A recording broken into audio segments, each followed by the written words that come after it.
Ladies and gentlemen, welcome to the Warriors Corner for the presentation on Leader Visibility Tools, equipping today's commanders. Today's speakers will be Dr. Jim Helis, Mr. Randy Lane, and Lieutenant Colonel Christian Estrellado. As a friendly reminder for the question and answer portion, before proceeding with your questions, please wait for the microphone so everyone can hear. At this time, let's welcome Dr. Helis.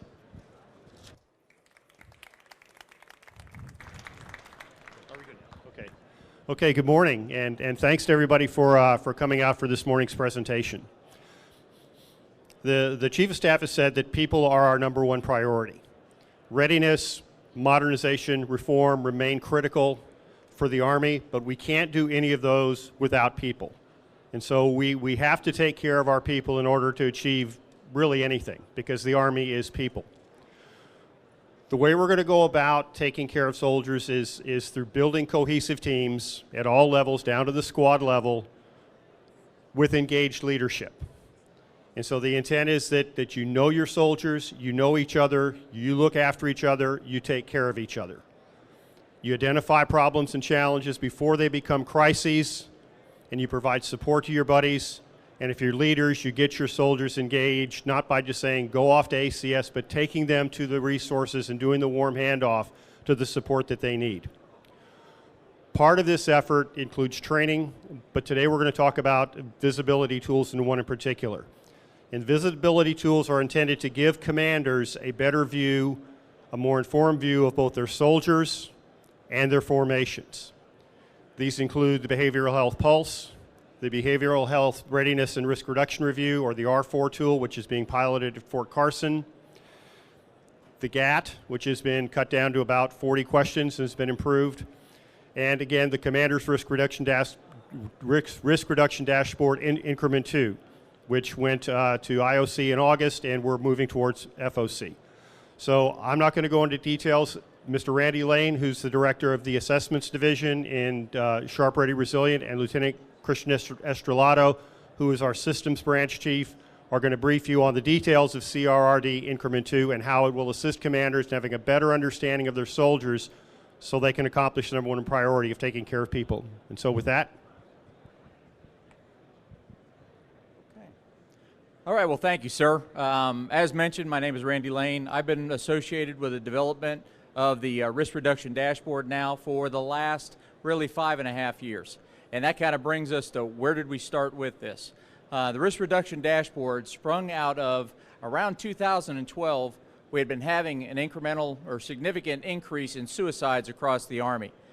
Then Secretary McHugh directed that we conduct studies. Those resulted in the Red Book and the Gold Book that actually pointed us to the fact that we had a gap in the leader and commander's capability to see their soldiers, have visibility over the risk inside their formation, and more specifically, the individual soldiers. So therefore, that kind of led us to developing a purpose for a dashboard or a tool that would help leaders augment day-to-day interaction with their soldiers and actually pull together a composite picture of both the individual and eventually the unit risk. And then that enabling them to develop proactive strategies to try to get ahead of this. Not to focus as much on treatment and assistance for these soldiers, but actually develop a strategy that could strengthen them and start to build up resilience inside the force that would lead us to a stronger force, more resilient, and less outcomes that are negative behavior like. The overall scope of this, as you see up there, is it says it's twofold, but we have multiple dashboards inside the one dashboard itself. The current dashboard, which Lieutenant Colonel Estrellado is going to take you through, Increment 1 and Increment 2, some pictures, actually just focuses on the company and battalion level. They give the company and battalion commander, those command teams, a picture of the individual soldier. Those are the only two audiences that will actually see the individual soldier risk and those elements on that soldier. Everything above that, brigade and above, sees an aggregate picture of risk, trends, patterns, and they can start to develop strategies, align resources to provide better capabilities for the company and the battalion level. We specifically designed it that way, not just so there wasn't micromanagement from brigade level or above, because it actually aligns better with where the intent, the purposes for those formation, those headquarters lies inside the Army. The biggest thing that we always get asked throughout this development, and actually from the force, is how are you going to secure this data? A lot of personal data, both PII and the health information, PHI, actually being displayed as part of this dashboard. Well, we've got several things in place to do just that. First and foremost, it's CAC enabled. It's only linked to the one soldier identified by SSN or their EDIPI, and then it's only linked to the one unit. Therefore, if I'm commander of Alpha Company, I can only see soldiers inside Alpha Company. Can't see Bravo, Charlie, HHC. It was done so that there was a limited need-to-know basis on how and who we gave this information to. And therefore, that's exactly why when you get up to brigade level, realizing those commanders, command teams are very busy, they probably won't have all the time to monitor this. We then opened it up to other staff members who could have visibility on this because we are dealing with aggregate information, not the individual soldier information. The way ahead, before I turn it over to Lieutenant Colonel Estrellado to take you through Increment 1, Increment 2, and then give you a quick demo after a short video of exactly some of the underpinnings and capabilities we're building into the system, is we continue to build capabilities into this. He's going to talk to you about some numbers. We're up over 40 risk elements currently. Obviously, the further and further we develop this, we see the opportunity to continue to add both risk elements and elements that will portray strength or those protective factors inside our force. So those will continue to be incorporated as we update and build this dashboard. We don't really see an Increment 3, we see it just a continuing build on the dashboard and capability, usability as we go forward. Got a lot of great feedback from the force. We did 3 UXEs where we got feedback from command teams, from company, all the way through the division level. So they really helped us build this capability. And then eventually as we go forward, we hope to incorporate predictive analytics into this to again continue to move command teams farther left. Start to actually develop the proactive from the highest probability risk factors, start to incorporate the most probable and most opportunistic protective factors as we go along. So I'm only going to talk very briefly. I'm going to turn it over to the smart guy, Lieutenant Colonel Estrellado. He's the functional lead for the entire development, and let him take you through the real meat of this, the dashboard itself. Thanks, sir.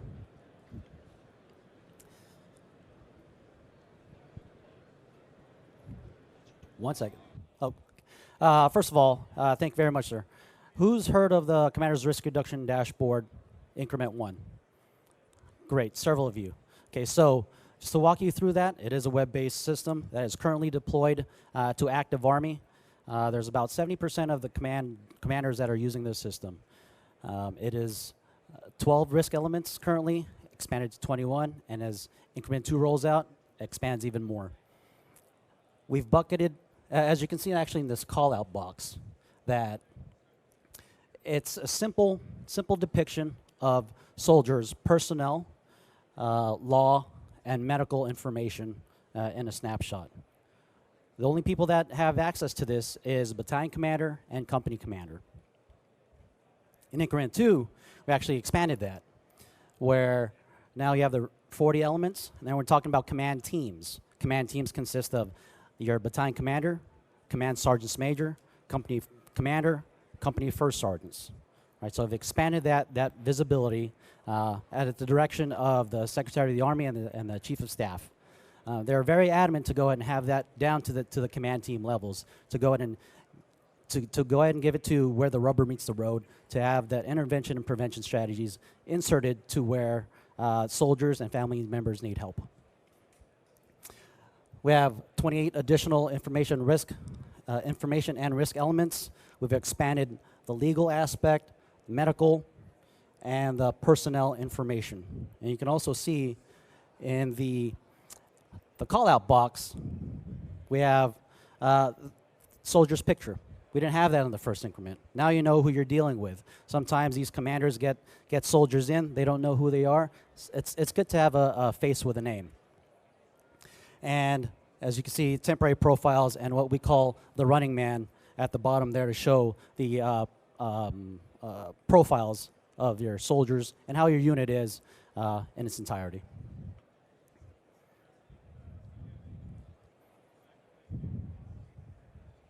As a commander, you have a lot to track, including the resiliency of your soldiers. The Commander's Risk Reduction Dashboard can help. It's a real-time look at soldier risk behavior in your unit, presenting a heads-up on potential financial, legal, medical, and family-based concerns facing your soldiers. Monitor and track issues, correlate and forecast high-risk behavior trends, then put intervention resources to work for your soldiers and their families. So a little side note, I was the only one in the office that day, so they chose me to go ahead and do the video. So what you saw there was actually a snapshot of the brigade dashboard. I'm going to go from left to right and give you the little bit of the anatomy of the system. Left side, we have the soldier count summary for the quarter of last quarter. The middle is your center display, your dashboard. This can actually change views depending on how you want to go ahead and depict the data that you're looking at. And then on the right side is actually your units. You can actually drill down to what unit you want to go ahead and look at specifically. Now, if we hover over to the soldier count summary, you'll see a little call-out box that'll come out. That gives you a little bit more detail of what your unit risk event is in that area. The different variations, and you can also see the battalion breakdown of that. Now, in the center display, this particular one is actually from the risk reduction program, where, to go over the colors there, green is less than the Army rate. The white circle is the Army rate. The yellow or amber is your greater than the Army rate, but less than twice the amount. And then the red is twice the Army rate, or greater than twice the Army rate. And then if you're outside that circle, well, we got to put some more emphasis on what to go ahead and do to reduce some of that risk that actually came out of that whole bullseye chart. Now, if we hover to another spot in this dashboard, let's say all of the information, you have a different call-out box that comes out. You have a different variation of what that data consists of. So you have different ways to go ahead and determine how do you want to present this data? How do you want to read this data? And that was kind of important from what we received from the field was we wanted different ways to go ahead and view this information. So we did that in this system.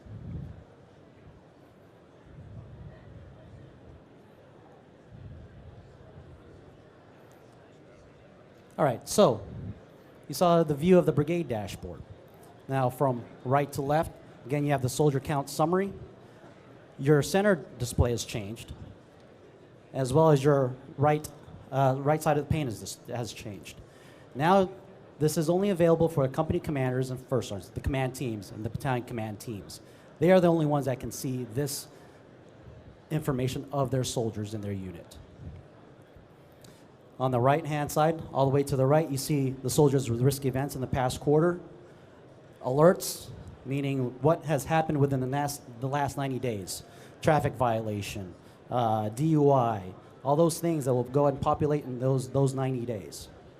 And then lastly, your new soldiers that have arrived within those last 90 days that might have had an event, some type of an event in the last 5 years. Now, if we go ahead and drill down to a specific soldier, let's say Sergeant Barkayan there, we'll have a different call-out box. You see what his personnel information is and the events that he's had for the past 5 years, and event timeline and soldier timeline. We're going to drill down on the soldier timeline and the event timeline a little bit more. So as you saw in the first one, the first increment, I mentioned that it was an expansion. So as we blow this up, we see that we have the personnel information, finance information. If we go all the way to the right, this is for the Reserve and National Guard components that we actually put something in there so then they can go ahead and track down or track for their unit homelessness, unemployment, and underemployment. They saw that as a high topic for them for us to go ahead and help them track. They have no system currently that tracks that, and we're there to go, and we built that into this system to go ahead and help them do that. So then they can go ahead and insert their mitigation strategies, intervention, and prevention strategies to help that soldier or that family out there in 54 states and territories.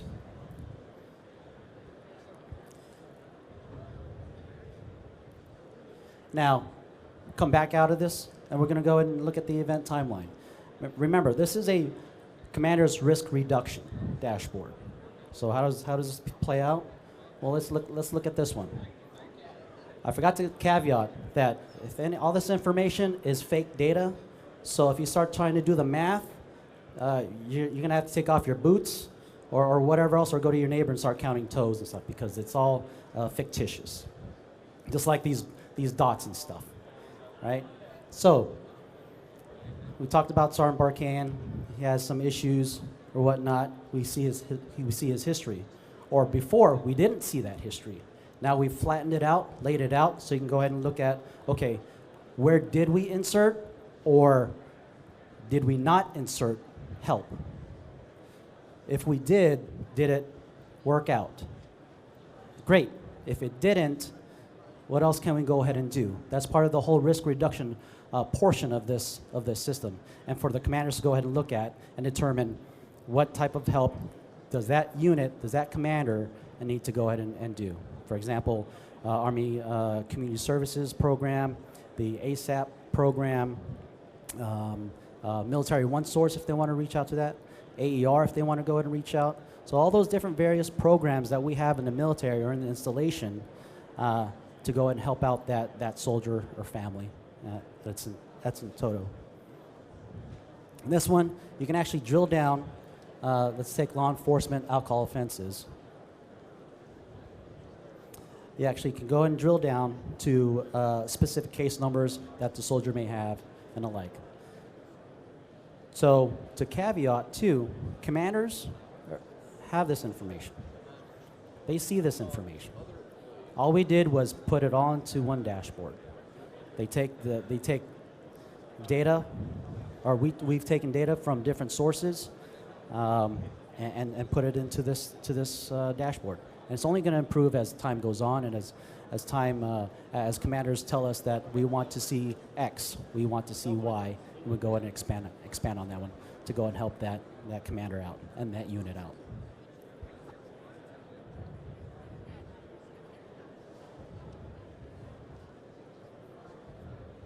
It's going to work someday. There you go. So, mentioned different center displays. Here's our various center displays that can go ahead and be viewed at to go ahead and determine how you want to go ahead and portray that information to your leadership or whatnot, or how you want to go ahead and help out. Penny, your questions? Sweet. Could I start off before the very first question? I was just talking with somebody, and I wanted to actually make a point here that I think is very important. We don't require any inputs for this data. All this dashboard is fed by authoritative data sources. So all this is really bringing together the picture, and again, from information, quite frankly, that the command team can get right now. Some of that is at their fingertips from the ability to log on and see them from the database, but most of that is from contacting agencies or programs on the installation as they go forward. So we feel that, roughly estimating it, we've cut their time to actually gain this picture by about 80%. We think what used to take them a week, they can now do in less than a day with this to get themselves a good picture and develop strategies. Sir. Hey, just a quick question. So we got a briefing before this on multi-domain ops. Are y'all doing anything jointly, like with the Air Force and the other services, as far as a joint dashboard? The second question is, I didn't see any deployments or combat-related incidences per soldier. So that could be a player, I guess, in their mental, readiness. Great question. Are we playing with Air Force, Navy, Marine Corps? We have talked to them. Marine Corps actually has their system out called CIRRUS. I forgot what it stood for, but there's some word in there that says readiness. but we've been talking to them. Actually, Navy we've talked to, OSD we've talked to about this type of system. But for us, as we go ahead and deploy this out, again, as stated by Mr. Lane and Dr. Helis, we've only been operational for about 3 months. So as this thing generates some more interest, I'm sure that the Navy, Air Force, and the like will go ahead and be interested in doing looking at the risk reduction dashboard. And your second question, sir? So I assuming like if the soldiers have been on deployments or if they've had combat-related Okay. deployments and things like that. So the second question is about deployments. There's actually, if I can go back 2 slides, if this thing worked. If I go back 2 slides here, we do have a deployment portion that we populate. And the deployment is not so much as Afghanistan, Iraq, Syria, or China, or wherever we're going to. It's going to be maybe NTC, right? Some other training event, insert here. So then it shows cuts that you're alluding to is where are the cuts in the time that we saw a tick of issues. Did we insert the intervention prevention strategy or not? And then did it dip down or did it go up? So to your point, sir, we have that. It's just not depicted in this this set. Sir? Yeah, so my question is, so I know this is geared towards the active Army, and I can understand the challenges of, sharing this, extending this to Compo 2 and Compo 3 National Guard and Reserves, but are there any plans to roll this out to Compo 2 and Compo 3? I'm a Reserve Brigade Commander now, and I could absolutely see myself using something like this. Great, sir. Actually, we did. We just trained up the National Guard, 24 states, to include Guam, about 4 weeks ago on that one. The alcohol and drug coordinating officers or their equivalents, we trained them up in San Antonio. They should be rolling that out shortly. Our pilot area is actually the South Carolina National Guard. So they've been they're rolling it out to their commanders and command teams on that one. And thank you, sir, for that emphasis about being the brigade commander and actually looking at this to go and roll out. Sir. So do you have a predictive capability that maybe look 90 days out, 120, and look at soldiers' ability to deploy or not deploy based on? I'm going to hand that to Mr. Lane, sir. Sir, it's not ready for implementation inside the dashboard, but we have a separate modeling effort ongoing right now. We have about 7 models in the works out on the West Coast with the Army Analytics Group that have shown some good promise, some a little bit more complex that we're not as confident in. So we're not quite there, ready to roll. We've built in the placeholders for them to go in here. As a matter of fact, if we were to show you the full-up dashboard, you'd see there's one space holder in there for audit C-score for problem drinking. That's one of the models that we've worked. That's one step, obviously, is being able to incorporate that into this dashboard, and we've already started to think about that. Then we've got a whole nother issue about the policies associated with predictive analytics and whether we're ready to accept that and talking probabilities and taking action on them. That's going to be an interesting discussion as we move forward. Thank you. Now, if I didn't mention it before, we actually have this deployed out to actually 400 plus command teams and 142 to 200 risk reduction coordinators and alcohol and drug coordinating officers, all compos. So we're actually currently at USARPAC. Well, give it a couple hours, they'll be training a team out there on the system. Hey, sir, Major Connolly, Army National Guard. Yes, sir. Where are we getting the built-in data for the reserve compo under deployment and unemployment data? Well, you don't have it, so that's why we built that. That was a request by National Guard and Reserve to go and have that built in. So that's what we did as part of a reporting mechanism for your command teams to go in, or your unit administrators to go ahead and go in, talk to the soldiers, and determine are they in one of those 3 categories, and how to go ahead and help that soldier out. And that was definitely emphasized during about 4 or 5 meetings that we've had with National Guard and Reserve. Christian, can I expand on that? It's a great question.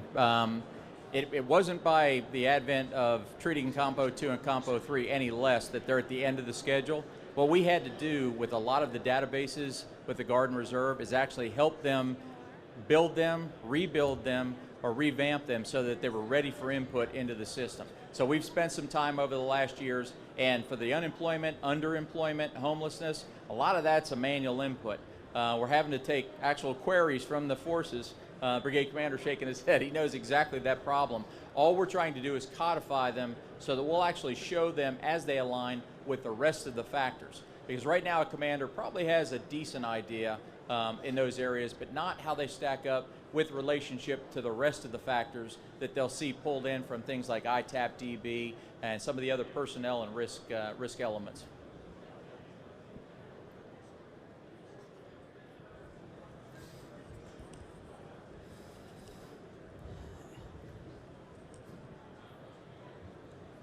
Yes, sir, Mr. Ellis. Hey, Christian. As you know, there's about 400 units that are deployed right now that are documenting healthcare electronically, but there's also probably a large percentage that are still being done paper.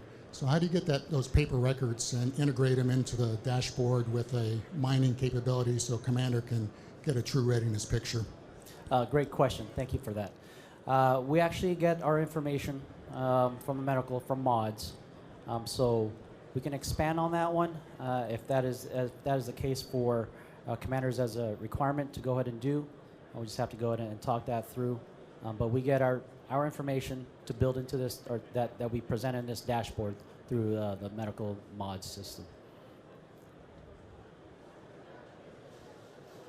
Sir, I'm Major Benedict from Army Public Health Center. Sir. How does your dashboard differ from MRAT, the Medical Readiness Assessment Tool? So the medical readiness assessment tool, we actually get that information from that tool. So mods feeds into MRAT. We get that data in here. If I can go back 2, please. Medical readiness code. It's not populated here, but we get that information from the MRAT on that one. And then also that feeds the profiles. So we get that profile information and populate it into this system. The difference is the commanders still need to go ahead and sign off on those profiles in that MRAT. So again, this is a dashboard that gives the commander a quick snapshot of his or her unit and act where they need to go and insert prevention and intervention tools where they need to go ahead and see fit.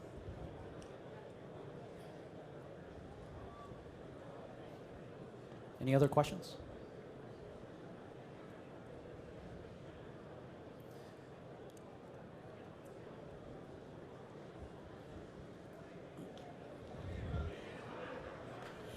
Okay, well, thank you very much for attending. This is a work in progress. Will probably be for a while as we continue to roll it out and we continue to populate additional databases, and with particular attention to the Reserve and National Guard that we can expand so that it covers the total force. Again, thanks for coming out. Enjoy the rest of the convention, and we'll be around for a couple of minutes after if anybody's got individual questions. Thank you all very much.